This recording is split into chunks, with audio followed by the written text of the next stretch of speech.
El Lincoln Park Jewish Center y el Centro de Estudios Judíos Torah de Met del 311 Central Park Avenue de Yonkers, New York, presentan su programa Divrei Torah con el rabino Mani Viñas.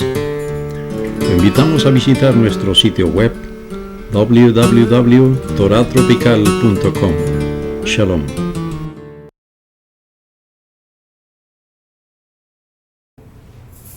Okay, here we go. Okay.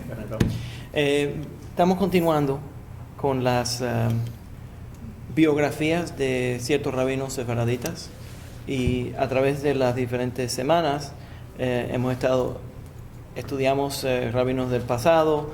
Hoy me voy a concentrar en rabinos del presente o de este periodo de tiempo, algunos que ya han muerto, pero que son recientes, que han muerto recientemente durante este siglo pasado, siglo XX. ¿Ya? Ok.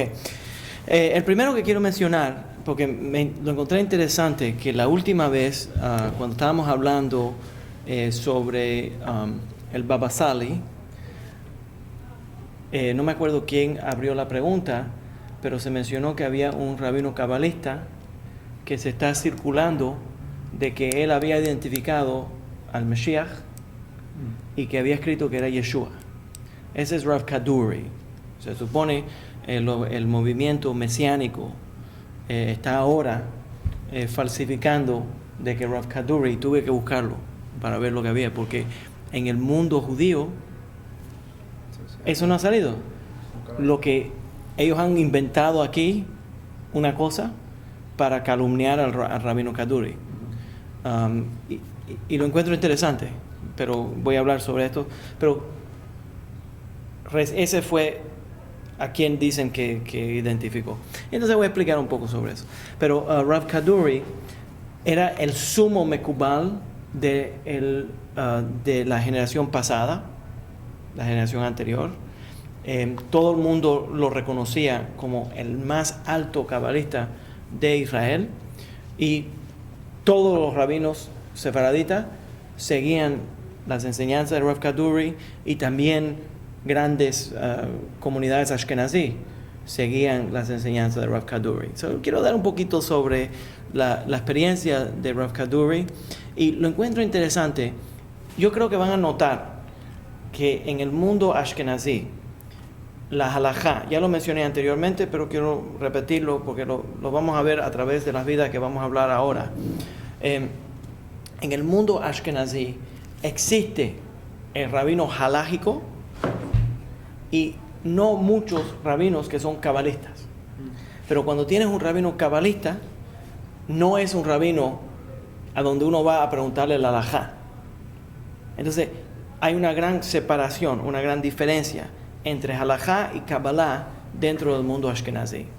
Y dentro del mundo ashkenazí, en la filosofía halájica, sí existe una controversia o una diferencia de opinión entre cómo hacer una práctica judía de acuerdo con kabbalah y cómo hacerlo de acuerdo con la halajá. Los ashkenazim siempre deciden a seguir la ley, pero no a seguir la kabbalah.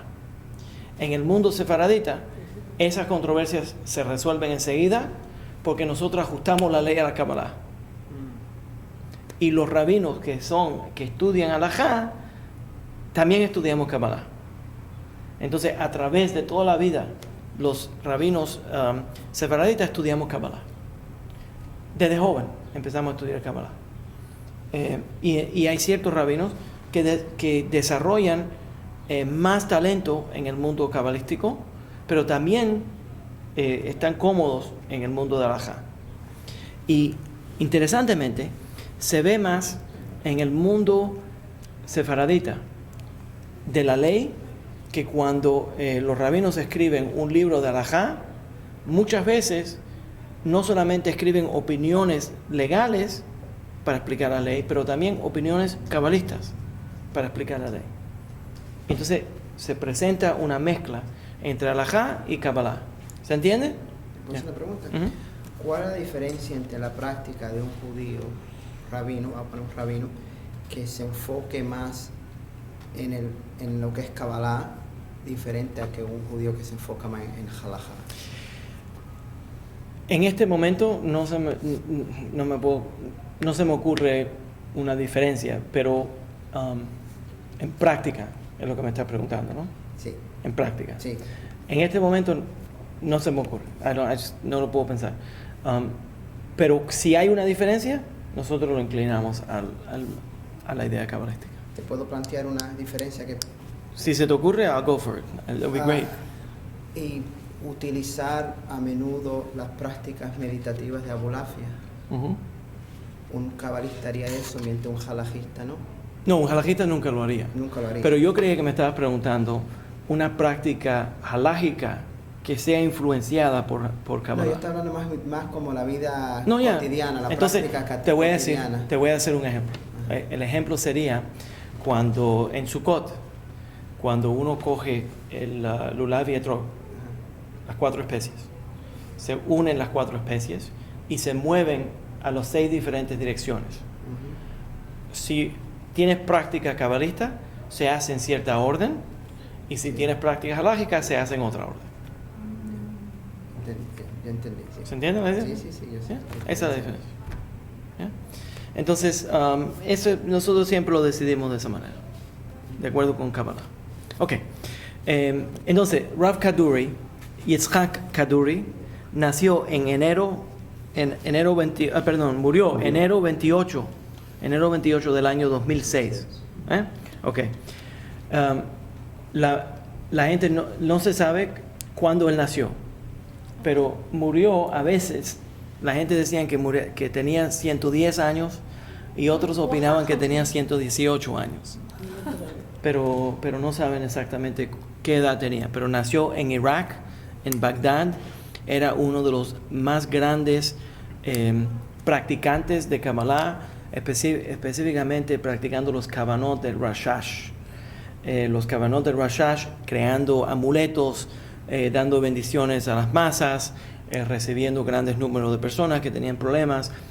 Lo más común era intervención a través de amuletos y bendiciones para mujeres que no podían tener hijos. Y habían grandes cantidades de personas que iban a ver a Rav Kaduri por ese problema, y hay numerosas historias de personas que entraron, que ya los doctores le habían dicho es absolutamente imposible, ustedes no van a poder tener hijos, y ocurrieron milagros y tuvieron hijos. Una familia que yo conocí, los doctores le dijeron que era absolutamente imposible que ellos tengan hijos, y tuvo 2 hijos. Después de la bendición de 2. No 12, no 12, pero 2. Un varón y una hembra. Fue muy reconocido Rav Kaduri por ese tipo de bendiciones. Tuvo una vida muy interesante Rav Kaduri. Entonces voy a dar un poquito más sobre su vida. Otro ejemplo que se me ocurre, a alguien que se dedique a rezar Tehillim para alguien, ¿eso sería una práctica más cabalista? No, eso es tradicional. Sí. Eso no es necesariamente cabalista. Pero lo que los mekubalim hacen es que no solamente decimos los Tehillim, sino le ponemos cierta orden a los Tehillim. Entonces no son en orden cronológico, sino los ponemos en cierta orden porque combinamos las órdenes de esos salmos para efectuar ciertos milagros. ¿Se entiende? Sí, no, yo he oído casos de gente que han tenido milagros gracias a eso. Sí. Y hay ciertos kavanot. Déjame explicar un poco sobre lo que es kavanot y segulot, para explicar un poco sobre eso. Kavaná en general, Kavaná desde el punto de vista de los mekubalim es, bueno, antes de ir al punto de cabalista, déjame dar desde el punto de vista de los halajistas, ¿no? De la legal. Kavaná quiere decir intención. Es una palabra. Si yo hago una mitzvah, el Talmud pregunta si yo hago un rito, pero no tengo intención de hacer ese rito, simplemente lo hice. ¿Ya? Si eso cuenta como que hice el rito religioso o no. ¿Me entienden la idea? Por ejemplo, Sí. yo ando en la Tengo calle, intención. se me cayó $1 y un hombre pobre lo recogió y de ahí comió. Pero yo no tenía intención de dárselo al pobre. Pero él comió de eso. Entonces el Talmud discute si uno cuando hace una mitzvah tiene que tener kavaná o no tiene que tener kavaná. Si tiene que tener intención de hacer la mitzvah o si no tiene que tener intención de hacer la mitzvah. Y interesantemente la mayor opinión es que no tiene que tener intención. Y los rabinos desarrollan, pero sería mejor si tiene intención. Entonces de ahí los rabinos desarrollan las bendiciones antes de hacer una mitzvah. ¿Cuál es la bendición antes de hacer una mitzvah? Baruch atah Adonai, Eloheinu melech haolam, Asher, eso se dice para todas las bendiciones rabínicas. Y entonces, Asher kiteshanu bemitzvotav vetzivanu, que me santificaste a través de tus mitzvot al mandarme a hacer X. Leadlik ner Hanukkah, leadlik ner Shabbat, a encender las velas de Shabbat, a encender las velas de Hanukkah, a ponerme tzitzit, a poner los tefilines. ¿Se entiende la idea? Entonces, uno describe cuál es la mitzvah que uno va a hacer. ¿Por qué los rabinos crean esta bendición? Porque esta bendición va a ser... la gente no sabe lo que están diciendo cuando dicen una bendición, cuando dicen una braja. Lo que están diciendo, primero que dicen es, Baruch atah Adonai, estoy agradecido a ti, Adonai, Eloheinu melech haolam, tú eres el rey, tú eres el que manda en el mundo, entonces estoy haciendo otra mitzvah. Y esa mitzvah es aceptando el dominio de Hashem sobre mí. Asher kiteshanu bemitzvotav vetzivanu, que me mandaste a hacer esta mitzvah. Entonces yo estoy diciendo, yo estoy haciendo esta mitzvah no porque a mí me da la gana de hacer esta mitzvah, pero porque tú me mandaste a hacer esta mitzvah. Entonces ya se está concentrando la persona en hacer la mitzvah porque Dios lo mandó a hacer. ¿Entiendes la idea? Sí, porque es muy diferente que yo reconozca a Hashem, más no me someta a lo que Hashem. Exacto, exacto. Entonces lo reconozco y me someto. Lo reconozco y me someto. Pero, y entonces, no, y hago esta mitzvah no porque a mí me gusta, no porque a mí me agrada, no porque yo lo encuentro que es correcto desde el punto de vista mío, pero no porque Dios me mandó a hacerlo. ¿Se entiende? Es más una mitzvah más grande hacerlo porque Dios lo mandó a hacerlo. El Talmud lo lleva más lejos todavía y dice que una persona tiene que, cuando una persona entiende que Dios lo mandó a hacer esta mitzvah, le añade mérito a hacer la mitzvah, porque la naturaleza de la persona es que si haces una cosa porque a ti te agrada, enseguida lo quieres hacer. Pero si lo haces porque yo te mandé, ya hay una resistencia porque otro me está mandando a hacerlo. Yo no quiero hacerlo porque me están mandando a hacerlo. Entonces dice que la naturaleza, el Talmud dice que la naturaleza del ser humano es ser rebelde. Entonces si Dios te manda a hacerlo, yo no quiero hacerlo. Pero entonces si lo hago porque Dios me mandó, entonces es mejor todavía. ¿Sí tiene mérito? Claro. Tiene más mérito. Sí, porque ahí la cabana puede ser por lo que estás diciendo de que me toca hacerlo, pero es decir, ahí encontraría uno una cabana como forzada, mientras que la cabana porque tú me mandas a hacerlo, pero yo también quiero hacerlo. Entonces dices, Asher kideshanu bemitzvotav vetzivanu. Entonces hago estos mitzvot porque tú me mandaste a hacerlo y entiendo que al yo hacerlo me vuelvo más, me santifica, me acerca a ti. ¿Se entiende? Entonces esas palabras que los rabinos escribieron para una brajá son tremendas palabras. Y entonces la persona dice, y voy a hacer esta mitzvah. Entonces eso desde el punto de vista halájico es kavaná. Y también existe otro nivel de kavaná, que es cuando uno está orando.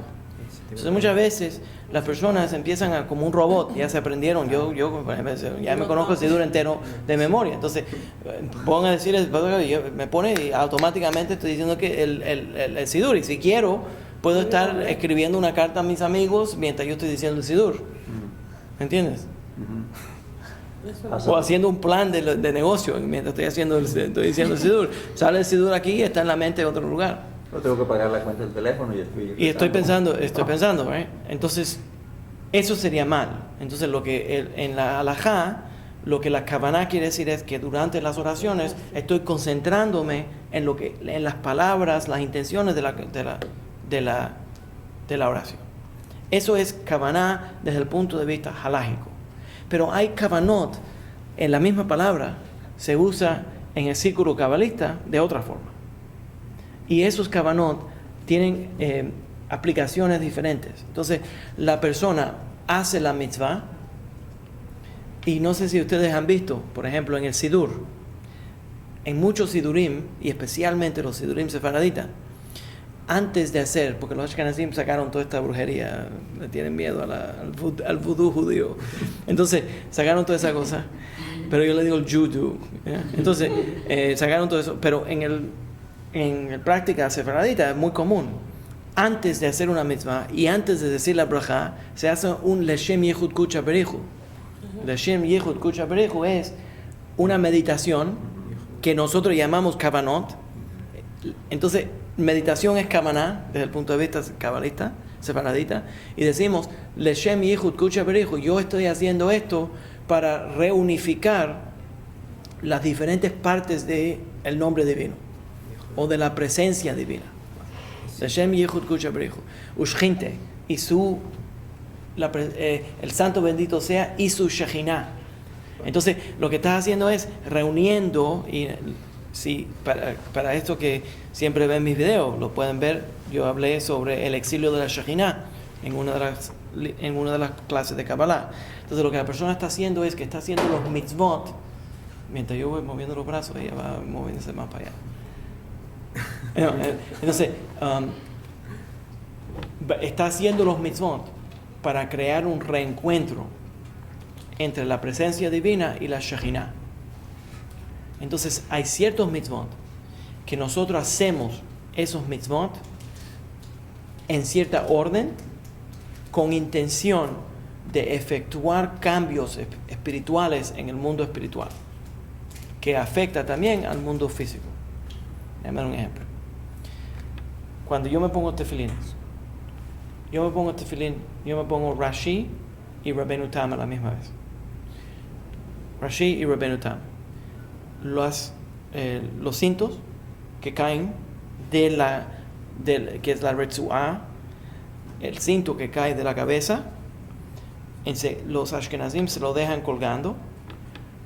Muchos separaditas que no conocen Kabbalah también se lo dejan colgando, pero todo lo que practicamos Kabbalah, cogemos el cinto, nos lo metemos en el cinto.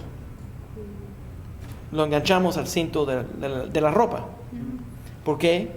Porque el cinto de la ropa representa la división entre los deseos bajos y los deseos altos.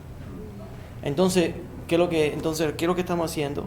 Estamos cogiendo el cinto que viene del deseo alto y conectándolo a los deseos bajos, para que los deseos bajos estén bajo el control de los deseos altos. Entonces son cosas sutiles. En Kabbalah, todo lo que se supone que todos los mekubalim hagan, y especialmente los mekubalim del mundo sefaradita, no se supone que sea exagerado en sus acciones, pero tenga meditando, hacer la mitzvah y hacer una unificación del nombre divino a través de esa mitzvah. O mientras estoy haciendo la mitzvah, mientras estoy haciendo cierta mitzvah, tengo en mente que esto cause otra cosa. Déjame un ejemplo. Lo más común. Entonces, la kavaná es el pensamiento que yo estoy haciendo, la meditación que yo estoy haciendo mientras estoy haciendo esa mitzvah. Una segulá es una oración o una acción que yo voy a hacer que va a causar como un milagro o un cambio espiritual, y esa acción va a ser un símbolo para otra cosa. Déjame darte un ejemplo de una segulá. La segulá, cuando aquí tuvimos un joven que la esposa de él estaba a dar a luz, pero el día que dijeron que ella iba a dar a luz, no vino. Pasaron semanas y estaba tarde esto.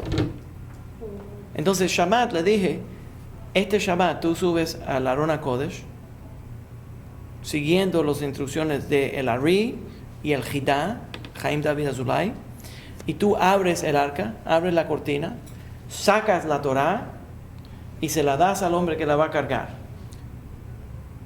Y entonces cuando termina el servicio de la lectura de la Torá, tú abres el arca, lo devuelves y cierras. Entonces, una gran mitzvah, abrir el arca, es un gran honor abrir el arca, sacar la Torá. Pero desde el punto de vista del Jitá, lo que él está haciendo es abriendo el camino para que ella dé el parto y en una forma saludable sacando ese baby. ¿Ves? Esa es la segulá. Entonces hay ciertas acciones que son segulot que efectúan cambios para que esa persona haga ciertas cosas. Entonces ese es uno. Y Tiene que tener cabana mientras lo hace. sí, Okay. para Sí, porque si no... la segulá, ahora alguien que, podemos decirlo de esta forma, alguien tiene que tener kavaná, no necesariamente él, Tú lo tenías. pero yo tenía la kavaná para él. Entonces él no tiene que saber. Yo puedo, si yo conozco los kavanot, yo te puedo decir a ti, mira, mañana tú vas a dar tzedakah al primer hombre que te pida dinero y se te va a resolver el problema. Entonces esa persona, tú vas y haces la mitzvah, que normalmente si alguien te pide dinero se supone que le des algo. Entonces tú vas a hacer la mitzvah de dar tzedakah.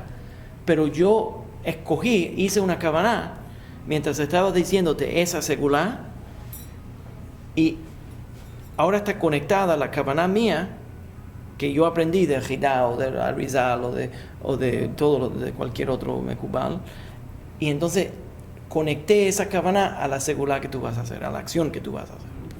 ¿Se entiende la idea? Esto es brujería, ¿no? No. Esto es parte de la oración cabalista. Yo hice una vez esto. Yo tenía una cosa llena de monedas de 25, de 10, de cuantas cosas, así, lleno. Entonces agarré una media, entre todas como 5 o 7 años. Y en Broadway, aquí dan un 8-1, yo me desmonté. El primer bon que viera, yo le iba a entregar. Así dice. Puse cuora, paquete en sí, mucho. Y vi el bon, se lo di. Ni la cara vi, y yo se quedó así, con la funda llena. Y yo quería hacer eso. Yo no vi la cara ni hice eso. Quise hacerlo. No, yo lo hice eso, yo me lo Wow. Dame favor, ciérrame la puerta de cristal. Eso yo lo hice. Wow. Me sentí cómodo cuando yo lo hice, me sentí bien.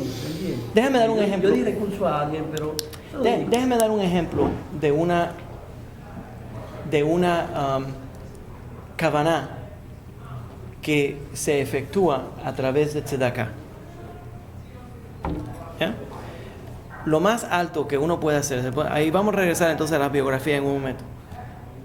Esto se está poniendo más alto mientras estamos cerrando la puerta, ¿ves?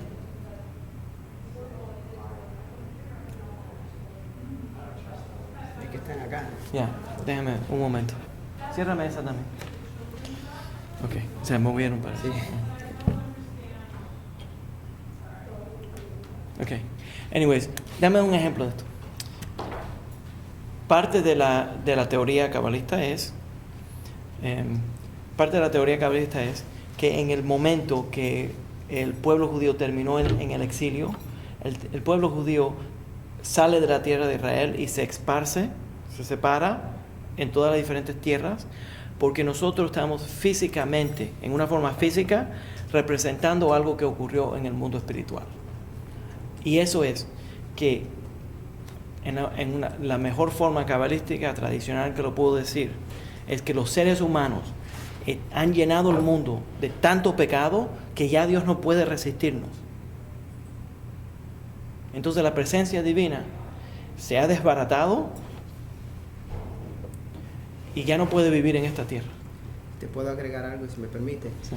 En el Chumash Kehot, que con los comentarios de Rabbi Menachem Schneerson, después de ciertos pecados, el comentario le agrega, y Dios se apartó a este próximo nivel, Sí. subió más, se apartó más. Pues eso es se apartó Kabbalah, más. eso es Kabbalah, Sí. viene de Kabbalah. Entonces, exactamente, pero que eso viene de Kabbalah. El mundo hasídico cogió Kabbalah sefaradita y lo ha aplicado. Entonces tienes ahí la mezcla de la práctica ashkenazí y la práctica sefaradita. Eso es otro tema. Ok, el punto es que lo que uno tiene que hacer entonces, haciendo todos los mitzvot y estudiando Torah y viviendo su vida, es reunir la presencia divina. Los Mekubalim van tan lejos de decir que cuando uno es agradable con otra persona y tiene una relación agradable con otra persona, estás reuniendo la presencia divina. ¿Por qué? Porque yo soy la presencia divina y tú eres la presencia divina.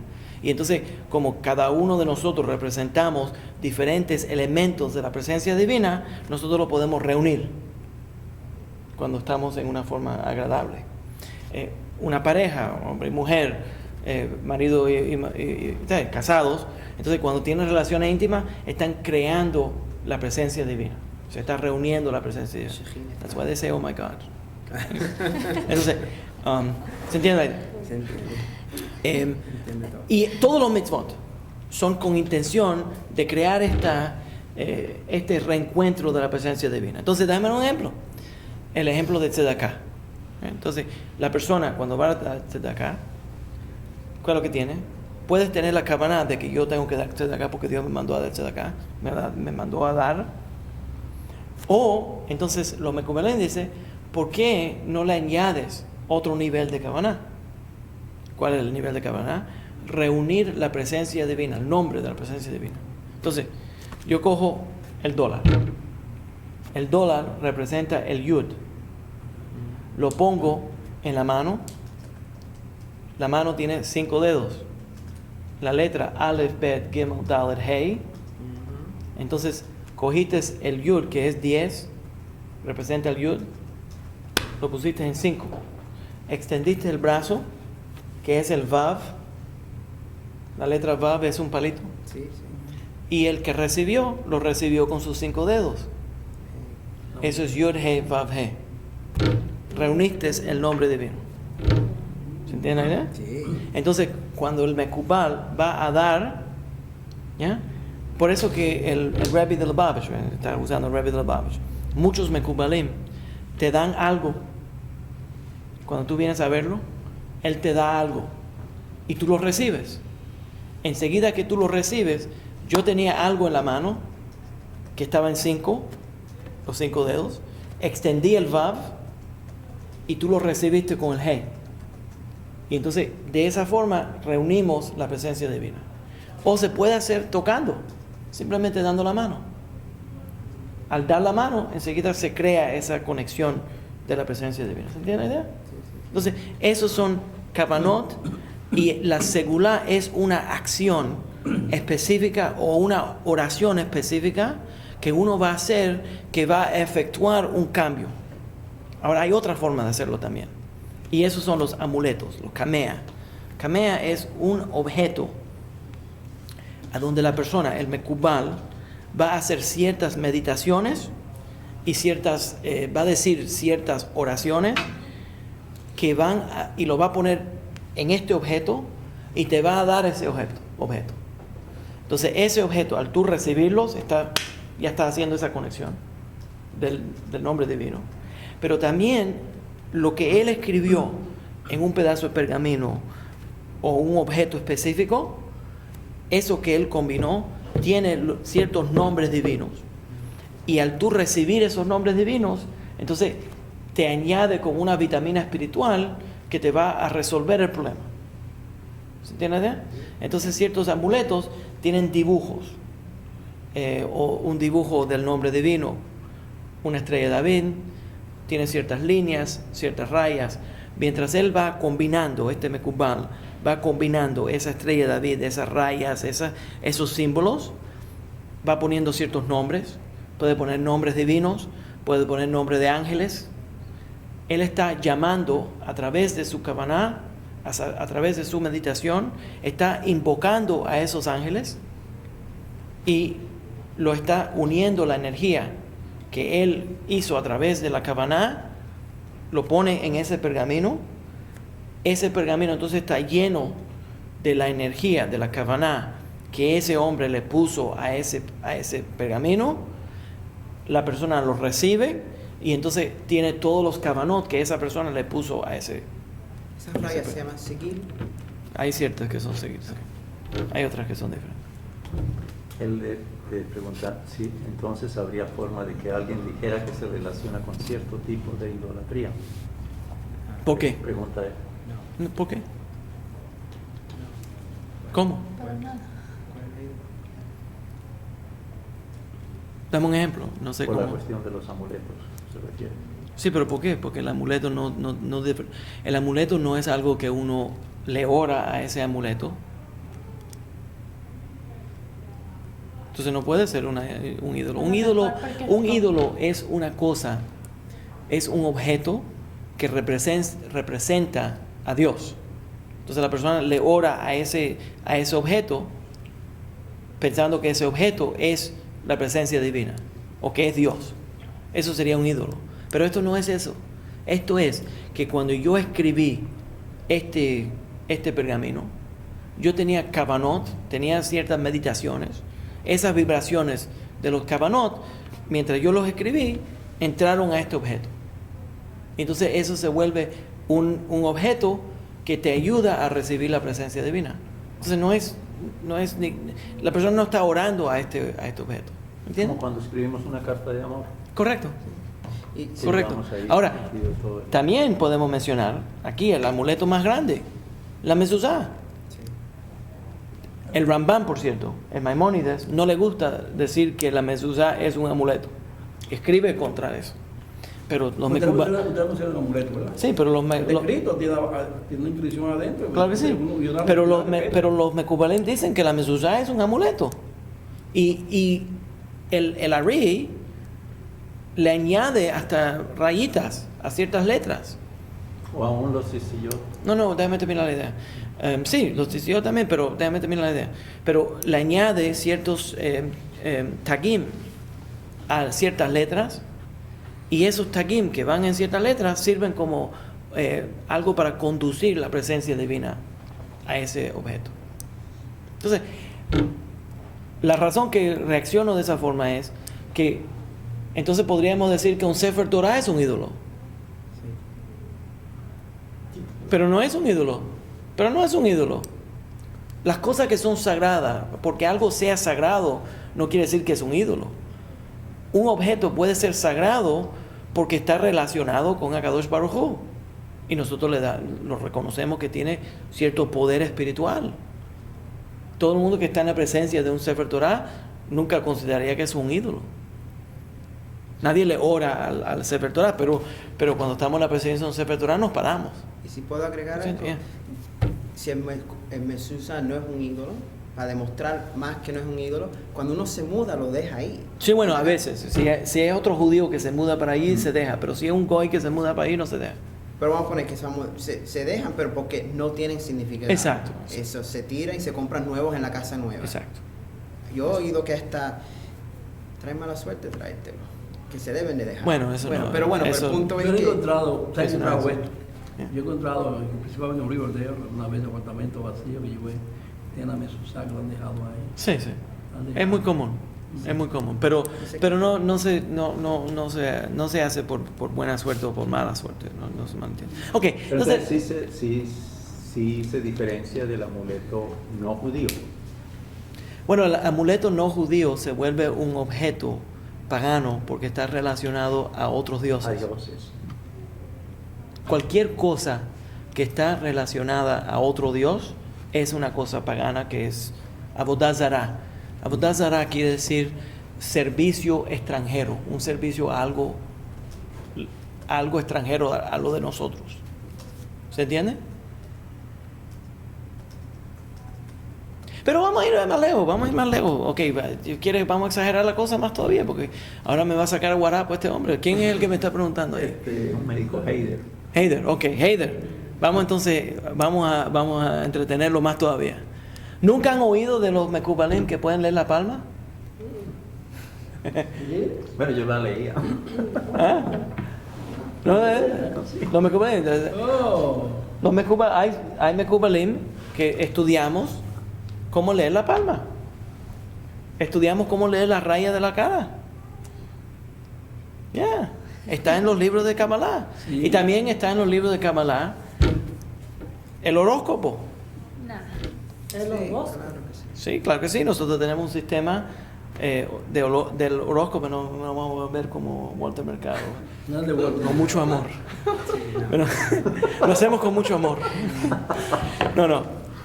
Por cierto que Walter le deseamos de todo lo mejor. Anyways, no se malentienda. Es muy querido. Es muy querido, sí, porque mandó a Fidel a freír plátano. Anyway, a freír mango. Los Mekubalim estudian también todas estas cosas. Entonces, hay una gran diferencia entre un sistema de intervención que viene a través de la Torá y un sistema de intervención que viene a través de otros sistemas. Un sistema extranjero. ¿Ya? Ustedes nunca han visto las barajas del tarot. Española específicamente. Tiene símbolos cabalistas. Se robaron ellos del sistema cabalista. Más moderno. Pero también nosotros tenemos un sistema que es el zodiaco, de acuerdo con el Kabbalah. Entonces, Perdón, Yeah. ¿y qué? ¿Todos estos dicen el futuro o qué? te dicen ciertas inclinaciones, lo que nosotros decimos mazalot. Entonces, lo que es mazalot es que uno nace bajo ciertas influencias, esas influencias, y entonces hay ciertas tendencias de esa persona. Y entonces, a través de ciertos mitzvot o ciertos segulot, podemos superar esas tendencias. Entonces, la persona, esa es la forma que los Mekubalim interpretan. Ahora estamos entrando a otra área pero es para entretener a Heider, porque yo creo que le va a gustar. ¿Está entretenido? ¿Le gusta a él? Eso le gusta a ellos. Se debe mencionar. Pero menciono aquí que en la profecía de Abraham, cuando Dios le dice, tus hijos van a ser tantos como las estrellas o como los granos de la tierra, de la arena, los Mekubalim interpretan que a través del pacto de Abraham nosotros podemos superar al horóscopo, que son las estrellas, y también a la brujería, que es la energía de la tierra. Los brujos usan la energía de la tierra. Una pregunta que tenía más línea. Cuando yo comencé la clase con usted, yo paré un curso que yo iba a recibir, creo que era un par de días, de cómo leer tarot Sí. con los Rosacruces. No lo hagas.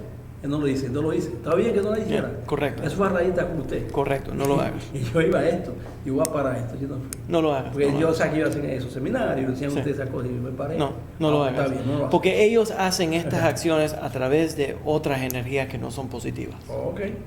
Por eso. Ok. Anyways, nos fuimos muy lejos, nos apartamos muy lejos de la vida de Rav Kaduri. Pero la razón que entramos a esto es porque siguió la pregunta de Henry. No. Ok, se cayó. Se quedó. No puede hablar más. Estamos con Dorito. ¡Pam! Está buscando en el internet la palma de... Ok. Entonces, por cierto, le voy a mencionar una cosa. No se asusten. Pero los Mekubalim también aprenden a leer la cara y hay ciertos pecados que salen ahí en la cara. Interesante. ¿No me mencionan? Hay ciertos pecados que salen marcas en la cara. Si usted ¿Qué le da dice? la cara, ¿sabe? Si puede seguir con eso, consigue con eso. Sí. Ahí va. Ok.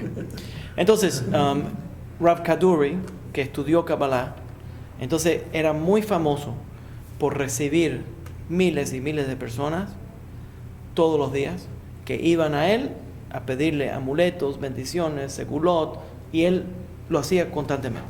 Estaba constantemente preparando segulot, kavanot, preparando amuletos, cameas, y la gente tiene muchas diferentes bendiciones que vinieron de Rav Kaduri. Quiero mencionar también que Rav Kaduri no escribió ningunos libros.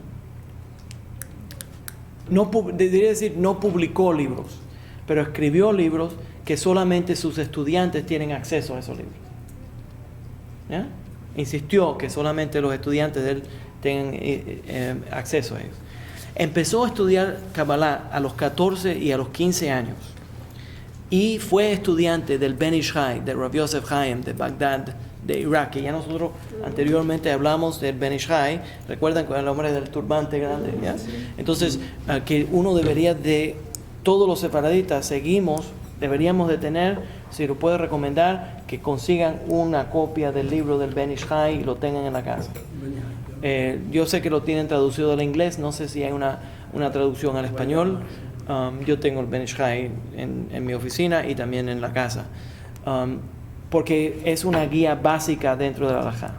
Entonces estudió con el Ben Ish Hai, Rav Yosef Chaim, fue estudiante de la yeshiva Zilhan, del Gran Yeshiva de Bagdad. En 1923 se fue para Israel. En Israel estudió en la yeshiva Shoshanim le David, que era una yeshiva específicamente para los judíos iraquí, los grandes sabios de Kabbalah del mundo iraquí, en Jerusalén. Shoshanim le David. El maestro de él, él fue un maestro de Kabbalah muy reconocido durante ese periodo de tiempo, en los años 20, en Israel. Esto es antes de la creación del Estado de Israel. Este es durante el mandato, primero de los otomanes y entonces de los ingleses, sobre lo que ellos llamaban Palestina, ¿no? Entonces, el rabino Ftaya, que era uno de los más grandes mekubalim en ese tiempo, Ftaya, y estudió con Rav Yaakov Chaim Sofer, que era el Kaf HaChaim. ¿Recuerdan el libro del Kaf HaChaim? La ley halajá, Kaf HaChaim. Pero estudió Kabbalah con el Kaf HaChaim. Estudió Kabbalah con Rav Chaim Sofer. Y entonces fue a Porat Yosef. Hay una yeshiva grande en Israel que produce rabinos sefaraditas y es la que más ha producido rabinos líderes en Israel sefaraditas. Se llama Porat Yosef. Porat Yosef, encabezada por Ezra Atiyeh, rabino Ezra Atiyeh, que era uno de los más grandes halajistas durante ese periodo de tiempo y se volvió experto en halajá también. Entonces estudió Kabbalah y estudió halajá. Shoshanim le David estudiando Kabbalah y en Porat Yosef halajá.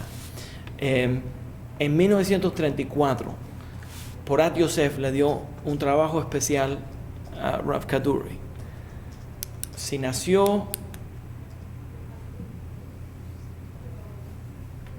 antes del que cambie el siglo, 24 o 25 años tenía. ¿Cuál es el trabajo? De coger todos los manuscritos viejos que tenían, que nunca habían sido publicados, y crear libros, ponerle las tapas. Y Rav Kaduri cogió todos los libros y se memorizó todos los libros que le dieron. Y sabemos que se lo memorizó, les voy a decir por qué. Entonces, manuscritos raros que nadie había visto, que nunca habían sido publicados, él fue expuesto, pero porque se lo daban a él para que él los cose y crea libros de ellos. Pero en vez de solamente coserlo y hacer libros de ellos, él se lo leyó todo y se lo memorizó. ¿Ya? La razón que sabemos que eso ocurrió fue porque en el año 1948 el ejército de Jordania invadió a Jerusalén y quemó la yeshiva Porat Yosef, y los únicos libros que sobrevivieron ese ataque del ejército jordano fue los libros que Rav Kaduri sacó de la yeshiva mientras había el fuego, los sacó y los escondió en otra yeshiva. Y entonces de memoria Rav Kaduri dictó los libros que estaban en la colección de Porat Yosef. Eso es increíble. Eso es increíble. ¿Yeah? Entonces, un genio en halajá y en Kabbalah. Se reconoce que Rav Kaduri se memorizó todas las escrituras del Ari. Se las sabía toda la memoria, palabra por palabra. Entonces, no me acuerdo el año, pero él se reconocía que él había hecho esto. Y en los años 60, cerca de ya terminar los 60, había un estudiante que que le dijo, ok, rabino, tú eres reconocido por haberte memorizado los libros de Larry. Sacó él un libro de Larry y se sentó del otro lado de la mesa de Rav Kaduri y empezó Rav Kaduri a darle lo que estaba en el libro. Eso es mentira. Yeah. Y el Eso muchacho es increíble. con el libro, Yo me quedo con la boca abierta. true story, el muchacho con el libro, él mirando el texto del libro y Rav Kaduri diciéndote lo que está en el libro. Y entonces llegaron a cierto punto y Rav Kaduri dice una cosa y el libro dice otra. Entonces el joven le dice, te equivocaste, rabino. Le dice, no, el libro está mal. Fueron, buscaron otra edición, Rav Kaduri estaba correcto y el libro estaba mal. Oh, wow. Yeah. Entonces, tremendamente. Otra cosa que Rav Kaduri fue famoso fue que Rav Kaduri no le gustaba y publicó múltiples cartas contra los cultos nuevos de Kabbalah. Y no identificó específicamente cuál era ese culto, pero dijo que no le gustaba el culto basado en los Estados Unidos, que estaba atrayendo a estrellas de la pantalla a los estudios de Kabbalah, y que no era correcto enseñarle Kabbalah de esa forma a las masas, porque eso no era Kabbalah. Entonces no tenemos que identificar cuál es, pero nosotros no sabemos. O sea, Rav Kaduri no identificó cuál específicamente. No tiene que mencionar a Madonna, no tiene que mencionarlo. Sí, Pero cuando estuvo aquí fue muy serio, muy duro, él habló fuerte. sí, muy fuerte contra ese grupo, pero no lo identificó específicamente por nombre. Él siempre decía que todos los amuletos que él escribía los aprendió del Rav Taya, el rabino de Irak que le enseñó.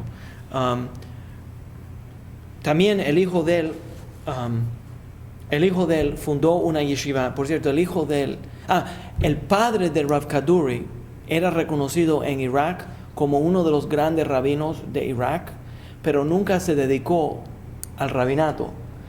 Él vendía especies. Oye. Y era negociante de especies.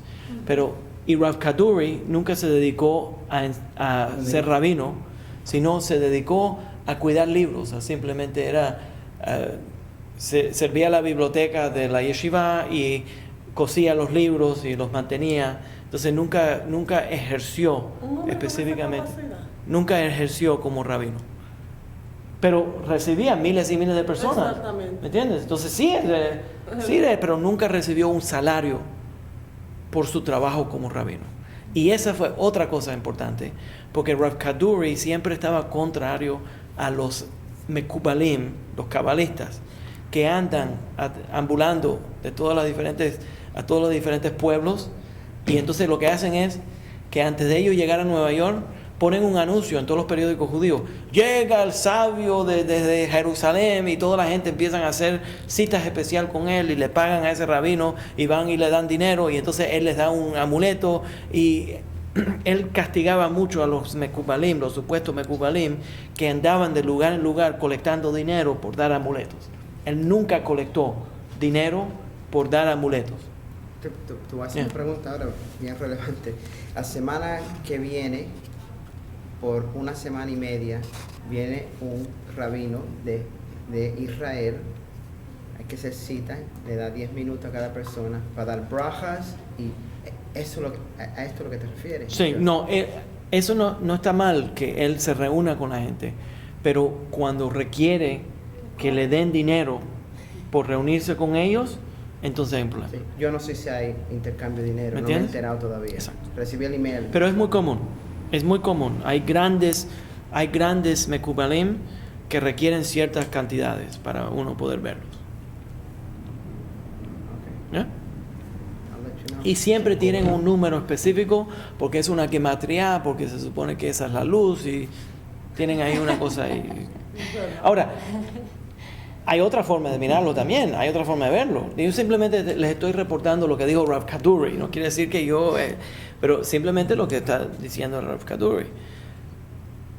Hay otra forma de verlo, y eso es que los rabinos a mí me dan dinero. Cuando yo hago un funeral, cuando hago una boda, cuando hago un evento, la gente me da un dinero. yo nunca lo llevo a mi casa. Yo lo meto en los fondos del Tzedakah. Cuando entra ese fondo del Tzedakah, ese fondo me ayuda a mí a difundir Torah, porque las cosas cuestan dinero. Entonces, si viene un gran rabino y está enseñando Torah, ¿por qué no darle una donación? Para que para que él pueda seguir difundiendo Torah. Entonces, es interesante. Pero es un poco raro cuando estos mekubalim se dedican simplemente a dar amuletos y cobran por sus amuletos como si estuvieras comprando un objeto ahí en la tienda. Entonces ya eso se Tal vuelve... vez el Kaduri lo que no quería era tal vez avergonzar a los pobres. Sí, Porque si una gente tiene para dar, el otro no, Sí. y están cobrando. sí. Mucha gente también estaban acostumbrados para una simja en la familia. Invitaban a uno de estos mekubalim, si tienen dinero. Entonces invitan a uno de estos mekubalim y le dan una gran donación y entonces él viene. Entonces tienes este mekubal que fue al Brit Milá de este niño y no fue al Brit Milá del otro. Entonces, empieza Lo interesante a que mencionas ese porque este particular rabino se está quedando en diferentes casas. Cada día es una casa diferente donde uno puede irlo a ver. Sí, sí, es muy común. Sí. Eso es muy común. Los amuletos de Rav Kaduri se volvieron políticos también. La razón que se vuelven políticos es porque Rav Kaduri apoyaba mucho al partido sefaradita, Shas, en Israel, y creó amuletos que él le daba a la gente. Si tú votas por Shas, Me compré votos.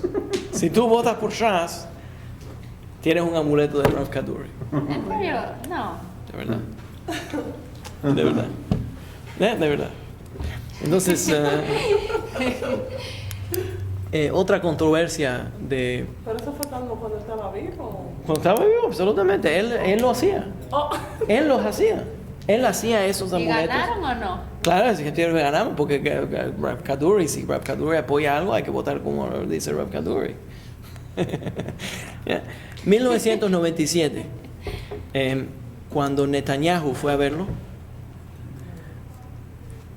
oyeron a Rav Kaduri decirle a Netanyahu en voz baja, pero la gente lo oyeron y salió en el periódico, fue una cosa grandísima, que la izquierda, los partidos de la izquierda, se le han olvidado cómo ser judíos. Y entonces los reporteros, que son izquierdistas, se enojaron y empezaron a reportar cosas malísimas de Rav Kaduri.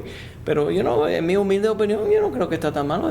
Seguramente, yo creo que él está correcto. A la izquierda se lo olvidó como... Yo diría que a la izquierda se lo olvidó como ser humano, no solamente como ser judío. ¿Ya? Pero eso fue alguna de las cosas. 1989, la esposa de Rav Kaduri se murió, y en 1993, ahora... Calculen aquí la matemática. Calculen la edad del Señor. En 1993 se muere la esposa de él se muere en el 89. La esposa que se llamaba Sarah, Rabbanit Sarah, está enterrada en Nahar Menuhot. Y era una tremenda persona, la esposa de él. Cuando ella murió en el 1993, Rav Kaduri se volvió a casar. ¿Y qué edad tenía Rav? Bueno, 4 años. Rav 4 años después. No, pero sí, 4 años después se vuelve a casar, ¿Pero qué edad tenía? 90 y pico de años. 90 y Estilo algo. Abraham. 90 años estaba. El ejemplo de Sí, Abraham. se murió en 2006. Pero espérate. 90. Si eso te excita, oye 93 años. la segunda esposa que se Tenía llamaba 20. que se llamaba Dorit, Yo tenía 25 años.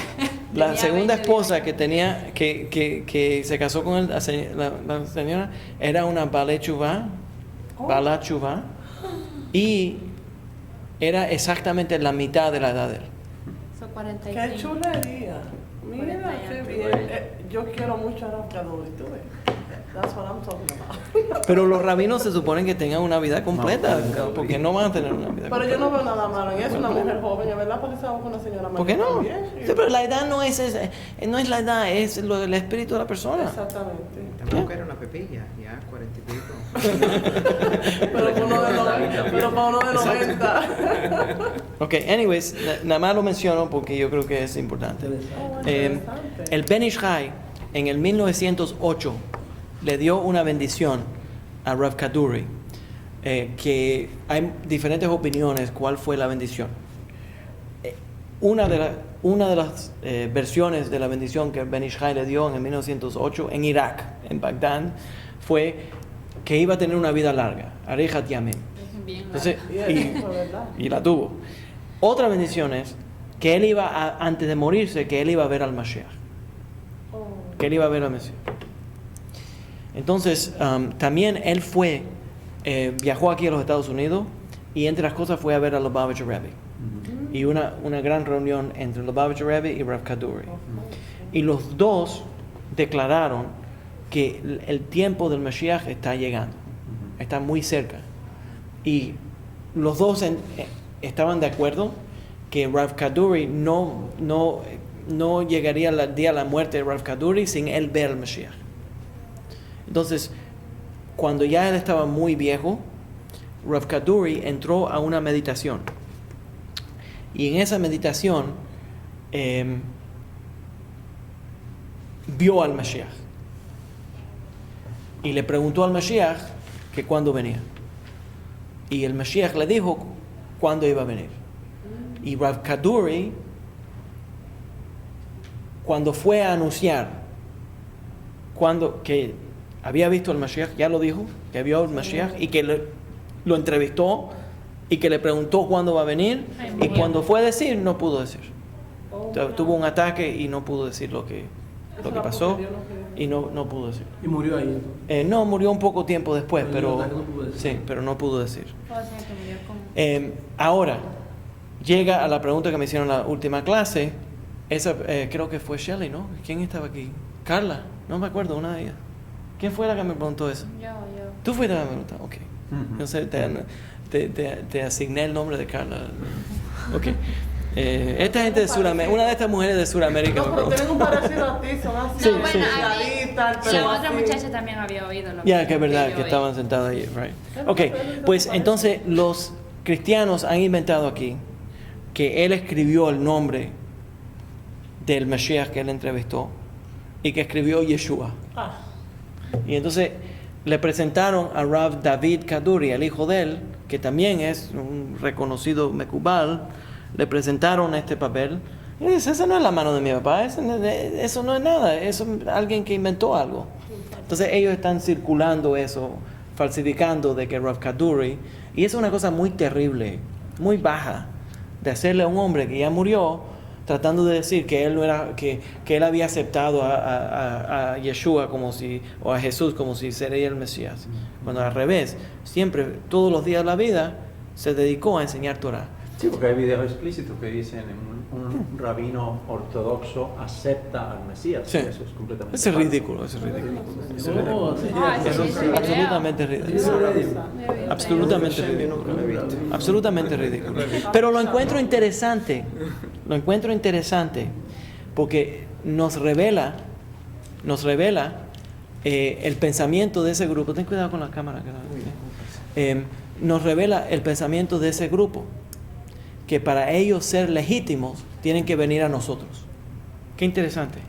Tienen que seguir forzando las Sí, cosas. sí.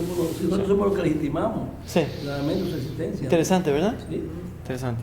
Ok, anyways, esas son las cosas. Cuando él murió, se calcularon que habían 350,000 personas en el funeral de Rav Kaduri. Fue bárbaro. Enorme. Y lo otro es que Rav Kaduri, ciertas cosas que Rav Kaduri, después que habló con el Mashiach, le dijo al pueblo judío que si están en el Golá, que empiecen a estudiar Torah y se acerquen a la Torah, que empiecen a hacer Teshuvah y que si lo más pronto posible se mudan para la tierra de Israel, porque viene el Mashiach pronto. ¿Puedo hacer una pregunta? Yeah. Ojalá no sea muy no relacionada. ¿Por qué muchos de los Haredi que viven aquí en Nueva York, que son bien creyentes, no hacen aliyah? Yeah. ¿No hacen qué? Aliyah. Aliyah. Aliyah. Aliyah. Yo estoy acostumbrado al inglés. Sí, Sí, no. aliyah. Los Ashkenazim dicen Aliyah, Okay. pero la gente que saben hablar hebreo dicen Aliyah. Sí, no es que... Los judíos decimos Aliyah. Sí, Y los Ashkenazim dicen Aliyah. Ok. ¿Por qué no lo hacen? Para yo responderte honestamente, me va a tomar mucho tiempo. Okay. Pero te voy a dar por arribita. Porque el movimiento ortodoxo es un movimiento reaccionista al movimiento reformista. El primer movimiento moderno que se creó fue el movimiento reformista. En reacción a la creación del movimiento reformado, alrededor de hace 150 años en Alemania, los tradicionalistas se reunieron y crearon su propio movimiento. Ese movimiento fue reconocido por el movimiento reformado como los ortodoxos. Y le pusieron el nombre de ortodoxos, y los tradicionales le dijeron, está bien, nos quedamos con el nombre ortodoxo. Pero el primer movimiento, denominación separada, identificada en Europa, fue el movimiento reformista. En reacción a las reformas de los que se separaron de la ley, los tradicionalistas se organizan. Y ese es el movimiento ortodoxo. Y tienes que entenderlo, porque esto es un fenómeno ashkenazi. No viene del mundo de nosotros. En el mundo de nosotros no tenemos Orthodox, Reform, Conservative. Nosotros no tenemos esa bobería. Nosotros somos judíos y seguimos la ley y no tenemos ninguna, y algunos no seguimos la ley. Lo que dicen la sinagoga que el judío separatista no va es la sinagoga ortodoxa. Nosotros no reformamos la sinagoga de nosotros. Si el tipo quiere manejar el Shabbat, a ir a la sinagoga, maneja. Pero no va a la sinagoga y le dicta a la sinagoga que ella tiene que violar las leyes, porque él viola la ley. ¿Entiendes? Es una cultura completamente diferente. Entonces, ¿cuáles son las reformas? Lo que hizo el Reform.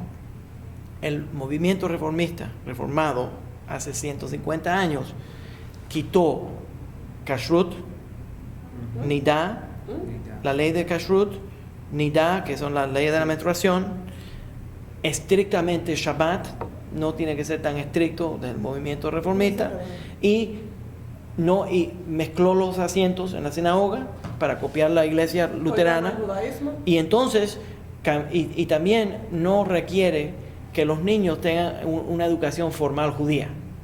En otras palabras, que los niños vayan a las escuelas públicas. Sí. Entonces, ya sé.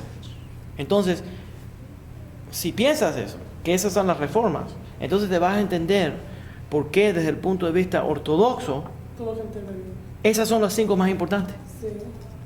Ya, fue una reacción. Qué interesante, ¿verdad? Sí, sí. Y a veces uno se encuentra judíos ortodoxos, supuestamente ortodoxos, que guardan Shabbat, que guardan Kashrut, pero que hacen trucos de negocio. Claro. Entonces, ¿por qué? El truco de negocio es peor que comer trefá. Voy a cubrir 2 más. Voy a tratar. ¿Qué hora es? Wow. Me ha tomado bastante tiempo entrar a lo de Kaduri por los amuletos y todas las cosas que estuvimos hablando. Voy a concentrarme en algunos ejemplos de lo que la oficina que se llama Jajam Bashi o Rishon LeZion. El Jajam Bashi, esto en el mundo ashkenazí no lo conocen. Primeramente ya hablamos de lo que es el Jajam, que es un rabino reconocido por otros rabinos, es el rabino de los rabinos.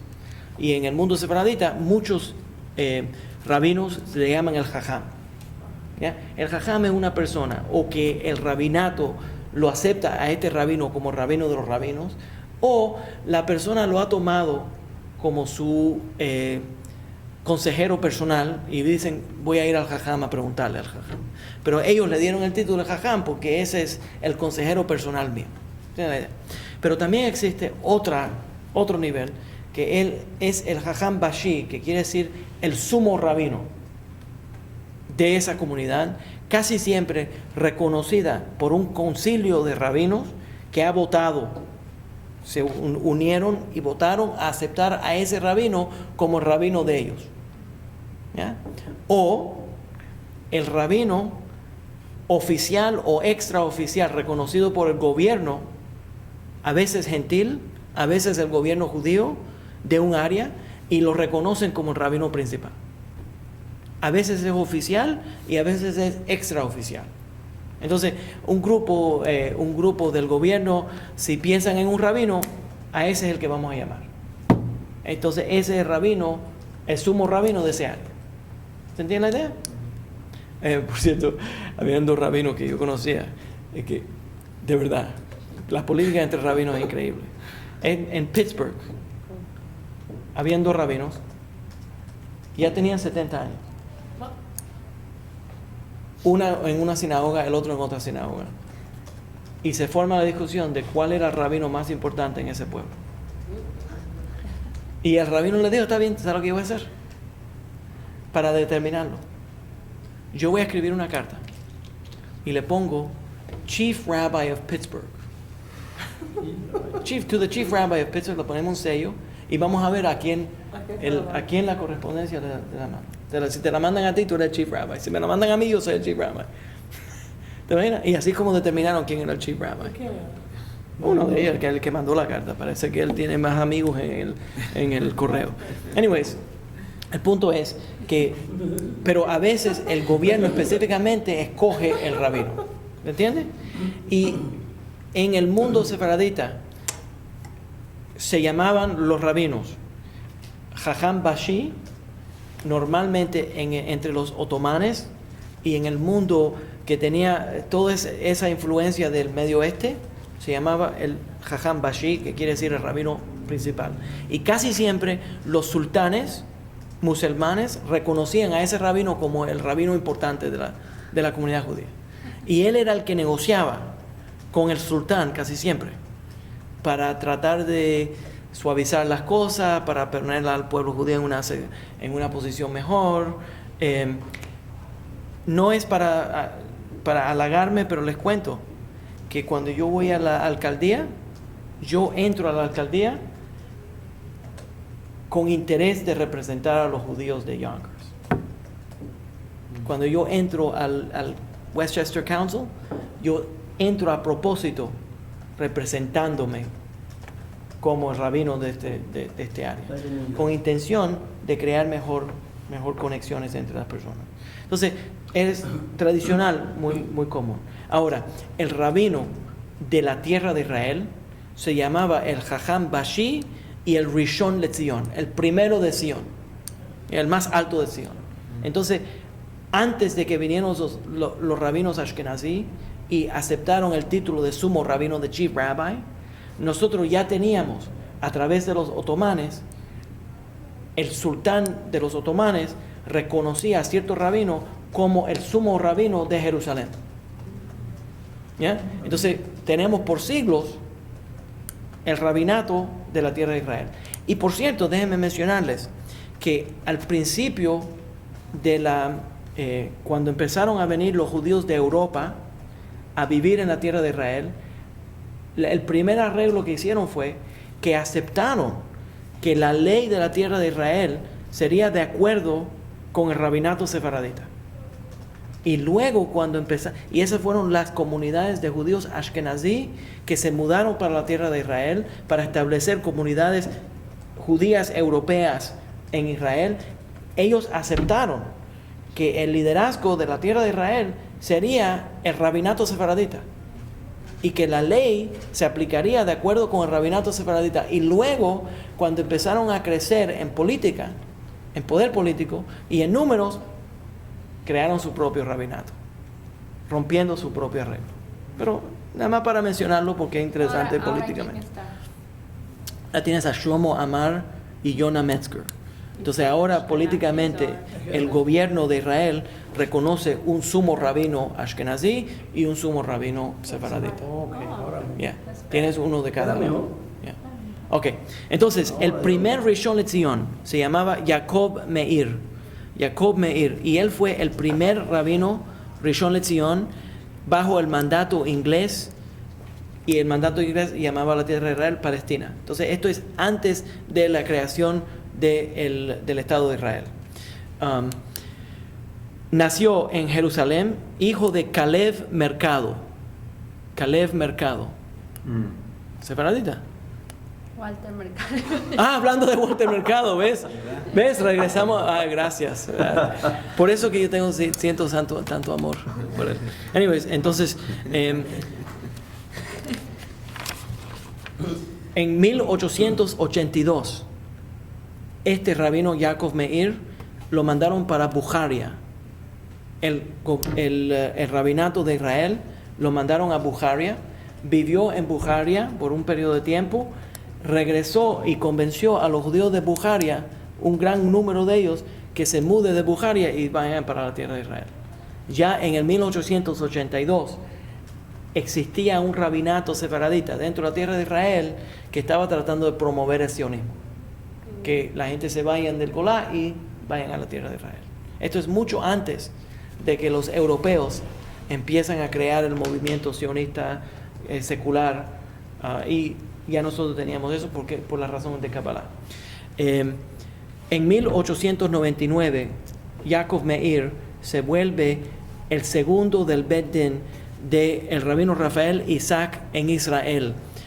Ese era el sumo Bet Din reconocido en Jerusalén. 1906 se vuelve el sumo rabino de Jerusalén. Y ahora empieza la política.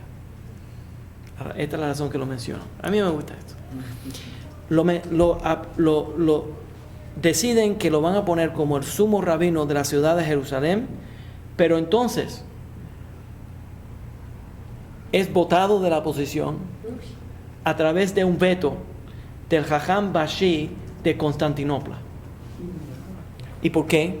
Porque Constantinopla está bajo el reinado de los otomanes y los otomanes extraoficialmente están controlando también a la tierra de Israel. Entonces, él puede, como sumo rabino de Constantinopla, porque está más cercano a los otomanes, vetar, cancelar, que lo pongan a este hombre del sumo rabino de Jerusalén. ¿Y cuál es la razón? ¿Por qué? Porque Yaakov Meir era pro-sionista y estaba andando, salía constantemente de la tierra de Israel y iba a los pueblos en el exilio a convencer a la gente que se vayan del exilio y vayan a vivir en la tierra de Israel. Entonces, si vas a Constantinopla y te llevas la mitad de mi comunidad, yo pierdo poder. Entonces canceló y vetó la posición, el rabino de Constantinopla vetó la posición del rabino de Jerusalén. Luego entonces el rabinato de Israel se reúne y lo nombra Jajam Bashi de toda Palestina. No solamente de Jerusalén, la llamaban Palestina en ese tiempo, porque estaba bajo el mandato de los ingleses. Duró 6 meses como el sumo rabino de Israel y el sultán de Turquía lo canceló. Entonces, en el 1908 se vuelve el sumo rabino de Salónica y en 1911 se vuelve entonces el Rishon LeZion. Lo nombra desde Israel. Él está viviendo en Salónica, a donde existe una comunidad enorme de judíos que controlaban el puerto de Salónica, tanto que el puerto de Salónica, esto es Grecia, el puerto de Salónica todavía bajo el control de los turcos. El puerto de Salónica cerraba en Shabbat. Toda la ciudad de Salónica cerraba en Shabbat. ¿Y cuál idioma hablaban los judíos de Salónica? Español. Era reconocido el idioma de los judíos, era español, porque era ladino judaísmo. Entonces todo el mundo que hablaba español enseguida se asumía que eran judíos. ¿Ya?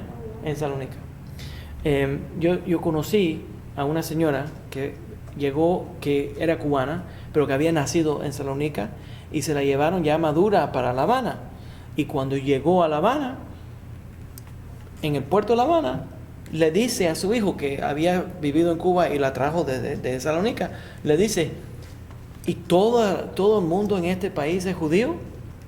Le dice: mamá, ¿por qué dice eso? Porque todo el mundo habla español. Asumió, ella viviendo en Salónica, asumió que porque todo el mundo que ella había conocido en Salónica que hablaba español era judío. Entonces asumió cuando llegó a Cuba que todo el mundo era judío. ¿Yeah?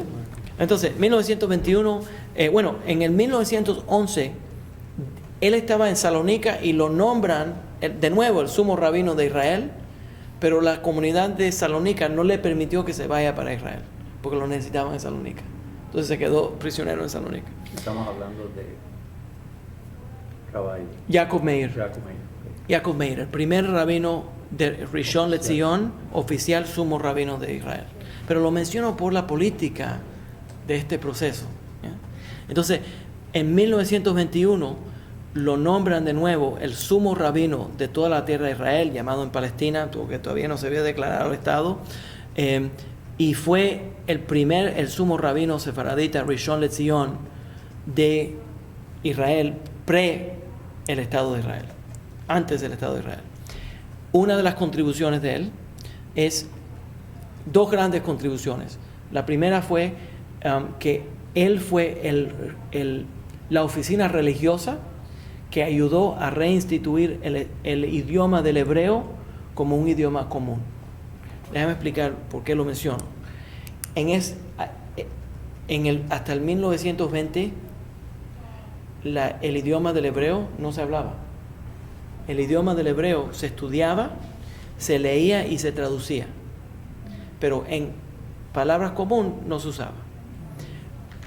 El movimiento sionista secular, que tenía tendencias socialistas, había un hombre, Ben Yehuda, Eliezer Ben Yehuda, que empezó a involucrarse y estudió todo el Tanaj, todos los profetas, se involucró en revivir el idioma del hebreo. De los textos antiguos, de los profetas, volvió a darle vida al hebreo. Pero el movimiento ashkenazí religioso en la tierra de Israel estaba opuesto a la creación, a revivir el idioma hebreo como un idioma común. Ellos decían que el idioma del hebreo era un idioma muy sagrado y no sería normal hablar de la vida cotidiana en hebreo, que en lugar de eso se debería de hablar en Yiddish. Y que en el Estado de Israel todo el mundo debería de hablar Yiddish. Eliezer Ben Yehuda fue creando en los kibbutzim la práctica de cómo hablar hebreo y lo revivió a través del estudio de los profetas. Y el rabinato que existía en ese tiempo lo excomunicó por eso. Entonces el rabinato sefaradita, por este líder, Yaakov Meir, dijo: no, están mal. Nosotros vamos a retornar a la tierra de Israel. Nosotros en los tiempos antiguos hablábamos hebreo. Los profetas nos hablaban en hebreo porque ese era el idioma que nosotros hablábamos. Nosotros hemos vivido en el exilio. Hablamos árabe, hablamos turco, hablamos español, hablamos alemán, hablamos yiddish. Vamos a regresar a lo que nosotros somos, ¿ya?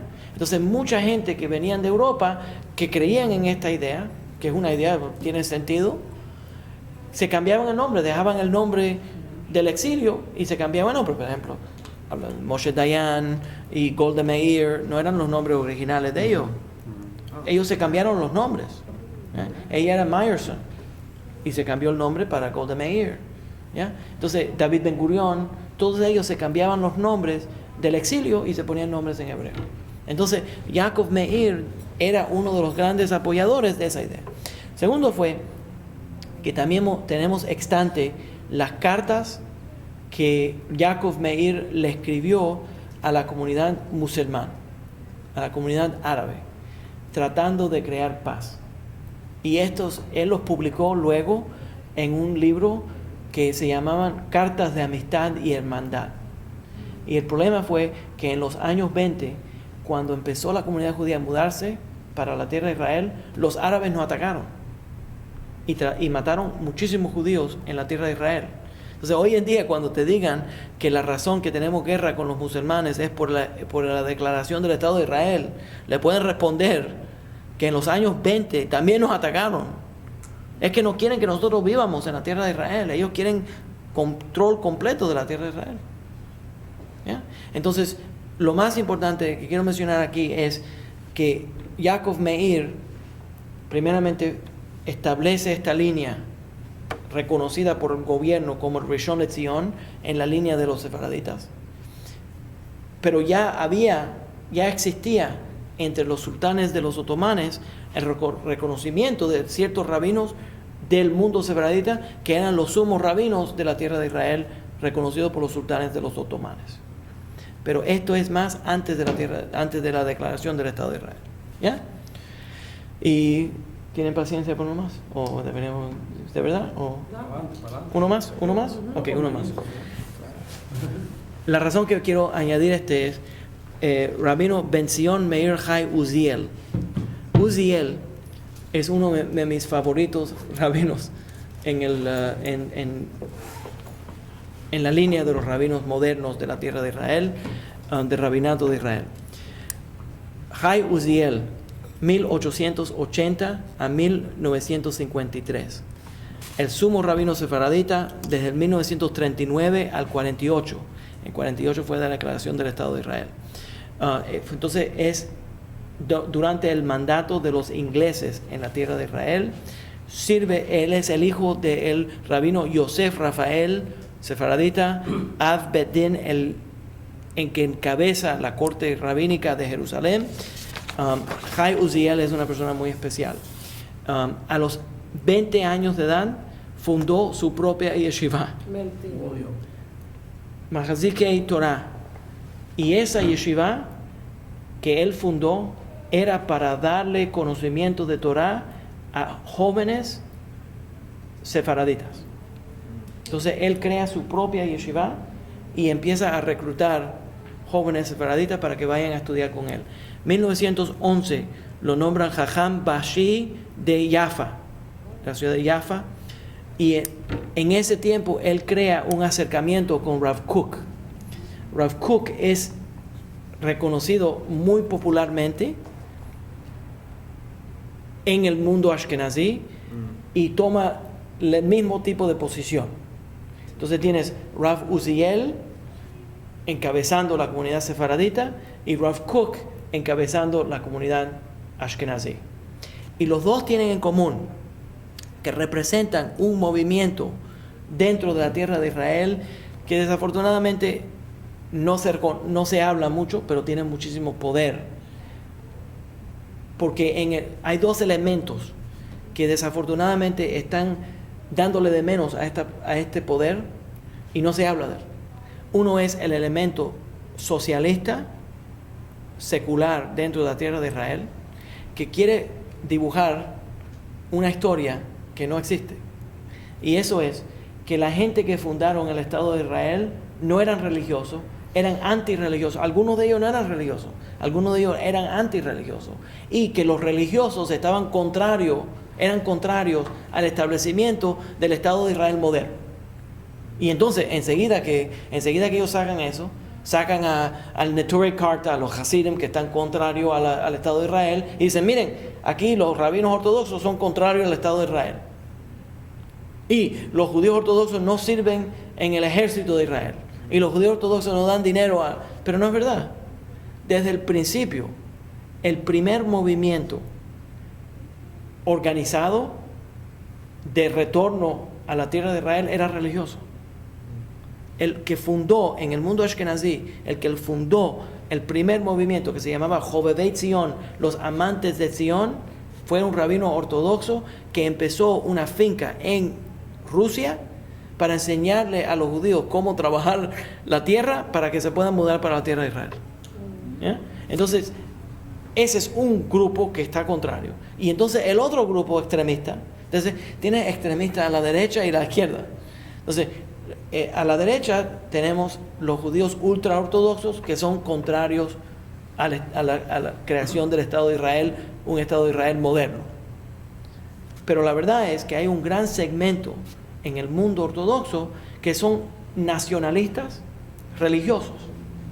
Entonces son pro el Estado de Israel y participan en las elecciones del Estado de Israel, van al ejército en el Estado de Israel, hacen todo lo que todos los ciudadanos de Israel hacen y apoyan el movimiento de retorno a la tierra de Israel. Entonces, Jajam Uziel era uno de esos que promovía que la gente se vayan del exilio y se muden para la tierra de Israel. Y también Jajam Uziel es famoso por varias razones, pero es famoso, fue sumo rabino de Salónica, también de Tel Aviv y todo. Okay. Pero fue autor de una colección de respuestas a las cartas que él escribió. Uno de ellos es Mishpatei Uziel. Por cierto, un hombre que yo respeto y amo mucho es al rabino Mark Angel. El rabino Mark Angel ha producido muchísimo material sobre la vida y las enseñanzas de Jai Uziel. Y la razón es porque el pensamiento de Jai Uziel es tradicionalista, creyente completamente en la Torá y en Halajá, y aplica la ley en una forma muy moderna, usando el estilo sefaradita, tradicional sefaradita, de Koach de Hetera Adif.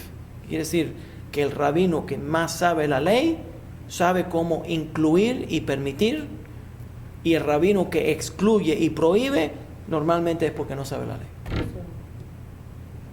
¿Se entiende? Porque es fácil excluir, es fácil prohibir, pero tienes que saber la ley para incluir y permitir. Entonces, Jajam Uziel siempre toma esa posición. Ahora, en Mishpatei Uziel, le voy a dar un ejemplo de esto. Y es profundamente filosófico importante. Yo creo que te lo mencioné, Rav Jai Uziel, Jajam Uziel. Esto es una discusión clásica, pero existe en el Mishpatei Uziel, la colección de las cartas de Rav Uziel. La misma carta, un rabino le escribe a Rav Kook, el sumo rabino reconocido Ashkenazí, y al sumo rabino sefaradita, Rav Kook y Rav Uziel. Reciben la misma carta, la misma pregunta, y los dos responden completamente diferente. Muy interesante. Antes de eso, déjenme mencionarle que también existe otra carta que es de Moisés Montefiore. Moisés Montefiore, banquero sefaradita, decorado por la reina de Inglaterra con una espada y dado el título de Sir, señor. Okay. Moisés Montefiore era observante de Shabbat. Entonces él quería saber si, de acuerdo con la ley, él podía ponerse la espada que la reina le dio en Shabbat. Y le escribe cartas a los rabinos preguntando. Y en casi todos los casos, los rabinos ashkenazí le dijeron que no podía ponerse la espada, y los rabinos sefaraditas le dijeron, sí, te puedes poner la espada. Los rabinos ashkenazí dicen, no te puedes poner la espada porque no vas a usarla para nada. La espada no tiene uso, y entonces ponértela es como cargar en Shabbat. Pero si hay un error. No, si no hay error. ¿Ya? Entonces, ¿por qué te vas a poner la espada? Pero entonces los rabinos sefaraditas, no, si tienes la espada, te lo pones conectado al cinto, no es como si estás cargando. Y sí tiene uso. ¿Cuál es el uso que tiene? Decorativo y honorífico. Ustedes piensen para que vean la cultura sefaradita. El honor y la decoración tiene valor. Eleva, tiene valor. Entonces, él se quería poner la espada para darle honor al Shabbat. Entonces los rabinos sefaraditas le reconocen. Okay, pero déjame dar otro ejemplo de la diferencia entre Uziel y Rav Kook. Y esta carta específicamente le aplica a una carta escrita por un rabino. Viene un joven judío que está enamorado de una joven que no es judía. Quiere casarse con esta mujer que no es judía. El rabino le pregunta, ¿qué hago? ¿Qué hago? Él insiste que quiere casarse con esta mujer. Entonces Rav Kook responde, y Rav Kook dice, trata de destruir ese matrimonio. Trata de que se peleen y que no se casen. Si ellos se pelean y no se casan, el muchacho no se casa con una goya. Si él insiste en casarse con ella, excomunícalo de la sinagoga. No lo permitas que él vaya más a la sinagoga, porque si él viene a la sinagoga, los demás jóvenes van a ver que lo estás aceptando a él, y que él está casado con una goyá. Y si él está casado con una goyá y tú le das honores, entonces ellos también lo van a copiar. Entonces excomunica, no lo dejes, no le des aliyá, no le permite que venga a la sinagoga para que los demás no lo hagan. Jajam Uziel responde a la misma carta y le dice, trata de que ellos no se casen. Si él insiste en casarse con ella, entonces siéntate con ella y pregúntale que si ella se convertiría al judaísmo. Dice, y si ella acepta convertirse al judaísmo, aunque ella no sea observante, pero no sea idólatra, entonces no practica la otra religión, pero aceptó su identidad judía, se ha convertido al judaísmo y acepta algunos fundamentos del judaísmo, convierte al judaísmo. Y él termina la carta de forma muy, muy emocional. Termina la carta y la razón, mi motivación, dice, mi motivación, tengo miedo de que cuando yo llegue al otro mundo, los hijos que van a nacer de esa unión me pregunten a mí, ¿por qué no me diste la oportunidad a mí de ser judío? Oye, Imagínate. interesante. Piensa en la diferencia en la cultura, el pensamiento de uno y el pensamiento del otro. Ahora déjenme mencionarle que en el movimiento ortodoxo la posición de Rav Kook se ha vuelto la predominante.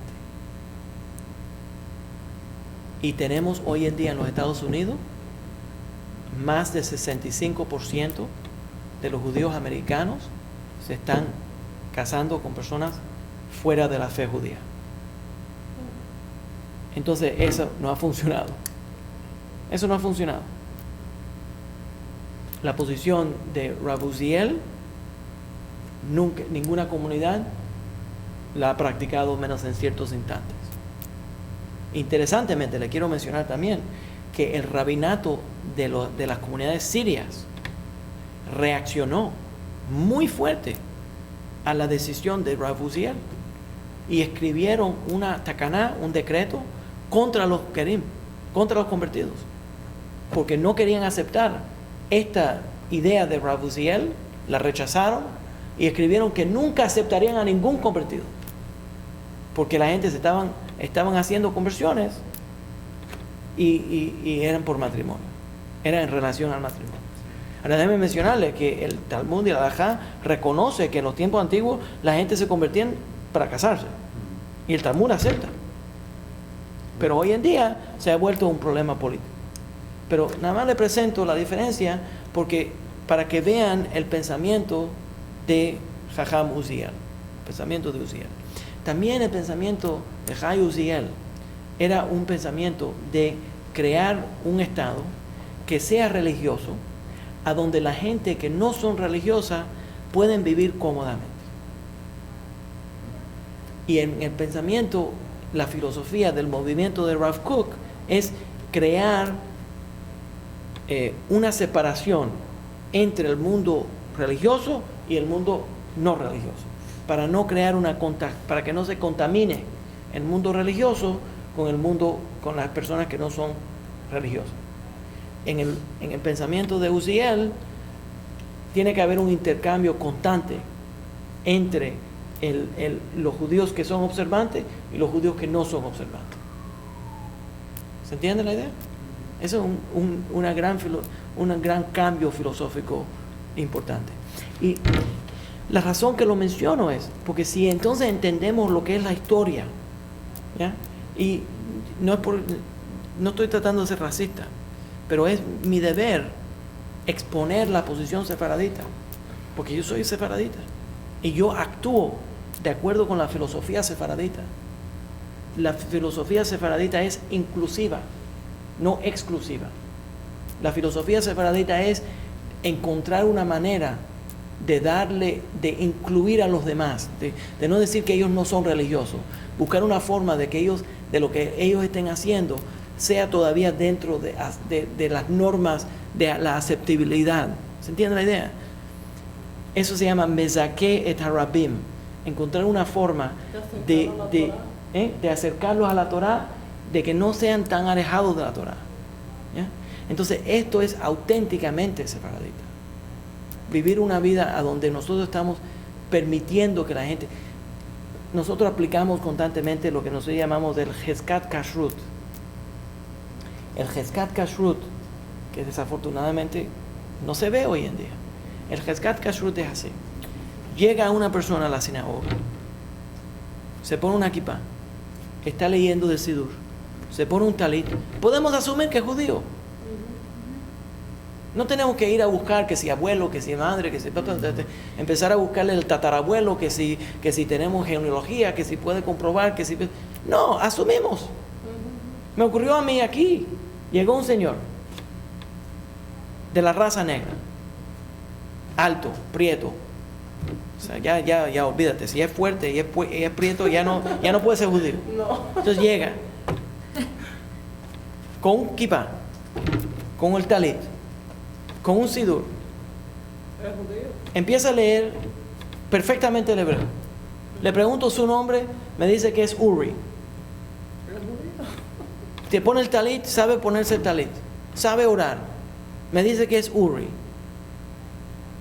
Le di una liá, lo llamé a la Torah. Y se le ocurre a alguien en la sinagoga preguntarme, ¿cómo tú sabes que él es judío? Se le digo, ok, la única razón que me está preguntando eso es porque es negro. Eso no está justo. Si hubiera llegado un tipo blanco que no sabe leer el sidur, ruso, que no sabe leer el sidur, que no sabe ponerse talit, le hubiéramos preguntado, ¿cómo tú te llamas? Uri. Vete en la Torah. Este hombre me está demostrando que sabe. Entonces eso se llama Heskat Kashrut. Y esa filosofía sefaradita, muy aplicada en el mundo sefaradita, es que nosotros podemos asumir que la gente están viviendo de acuerdo con la ley hasta que vemos que no están viviendo de acuerdo con la ley. No sé palabra, la gente son kasher, son aceptables hasta que vemos que no son aceptables.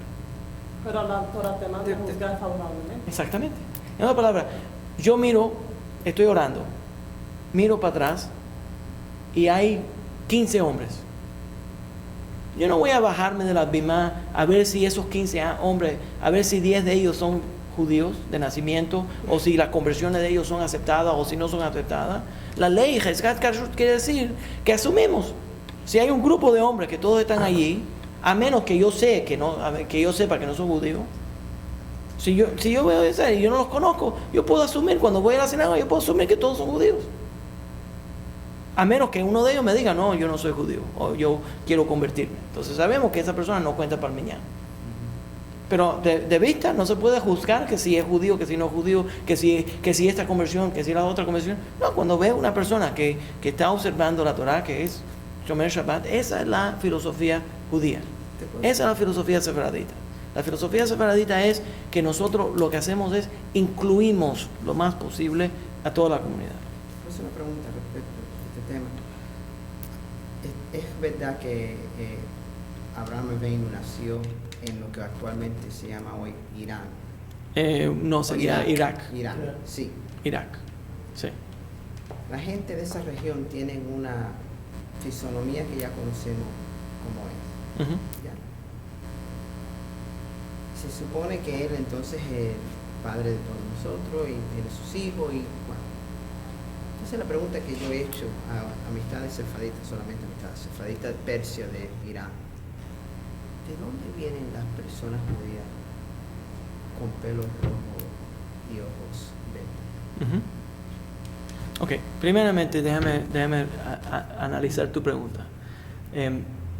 Hoy en día, lo que nosotros vemos en Irak y en Irán son diferentes personas racialmente que en los tiempos antiguos. Okay. Por la razón, nada más lo menciono, por la razón de las invasiones del imperio árabe que vinieron de diferentes lugares e invadieron. Entonces, tienes mezclas raciales que han cambiado a través de todo el Medio Oeste. Ese es punto número uno. En términos, por ejemplo, en Egipto, racialmente, los egipcios han cambiado tremendamente.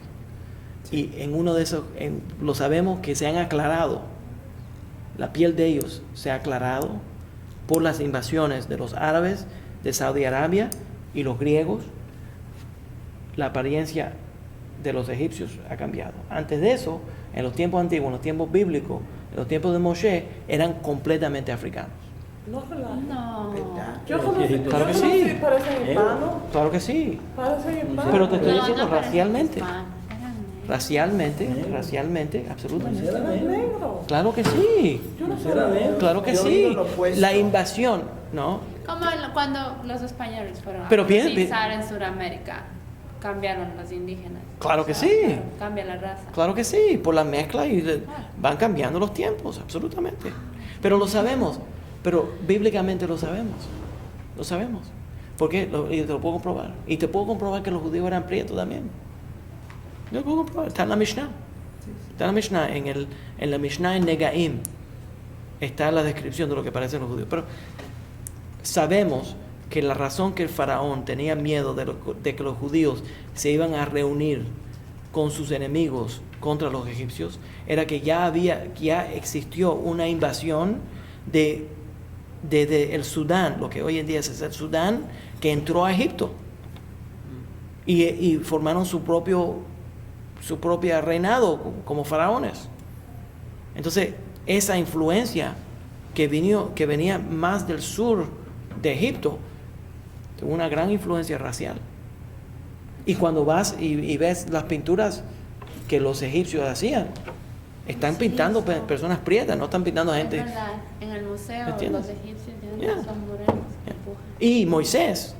Y la gente cuando veían a Moisés creían que era el nieto de Faraón. Ujú. Quiere decir que Moisés no se parecía diferente a él. ¿Se entiende? Ok. Entonces, ese es uno de los puntos. ¿De dónde vienen los judíos que se parecen a viñas?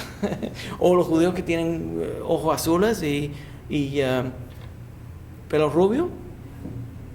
A través de los siglos, muchos europeos se han convertido al judaísmo. Son todos convertidos. Yo siempre he dicho convertidos. Pero eso no le da de menos. No, claro, no. Eso no le da de menos, al revés. Eso no le da de menos. Pero podemos decir que el común denominador de los blancos es que esos son conversos. toditos. Sí, pero el punto es, Pero ya fueron. pero lo bello del judaísmo, el judaísmo auténtico, no le importa lo que tú parezcas. Sí. Es tu comportamiento, es tu espíritu. La Torah eso no tiene interés, eso es un problema europeo. Sí. Ese es un problema europeo. Todo este problema del racismo es extranjero al judaísmo. El judaísmo verdadero no le importa la raza de la persona. ¿Ya? Mira, nosotros no solamente tuvimos conversiones de gente blanca, eso lo sabemos de los cazares que se convirtieron al judaísmo, pero también tuvimos conversiones de gente negra. Los bereberes, hubo una tribu grande de bereberes en Marruecos que se convirtió en masa al judaísmo y se mezcló con la comunidad marroquí. No tiene nada mal.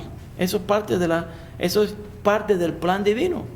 ¿Yeah? Ok, anyways, el punto es, nos separamos un poco del tema. El punto era enseñarle un poco sobre Jai Uziel y la filosofía de Jai Uziel, porque yo creo que él presenta una forma de vida clásica sefaradita. Y en muchas de las cartas, en Mishpetei Uziel, cuando le hacen preguntas sobre la tecnología, porque están explorando qué es lo que es la electricidad, cómo funciona la electricidad, aplicaciones en la ley, ¿cómo él responde? Busca a los científicos, le pregunta a los ingenieros. Entonces usa la ciencia de los tiempos modernos, extantes de ese momento, y se la aplica a la ley. Y eso es muy típico dentro de la halajá y muy típico en el pensamiento sefaradita. ¿Ya? Vamos a terminar en ese. ¿Queda alguna pregunta ahí? El color de la sangre. ¿Cómo? Lo que importa es el color de la sangre. Correcto. Sí. Pero lo que importa no es lo que importa es el Corazón. Ya. Es que busca la sangre que es roja. La calidad. ¿ya? Ok. La próxima vamos a hablar sobre Mordejai Eliyahu. Dejamos a Mordejai Eliyahu fuera hoy.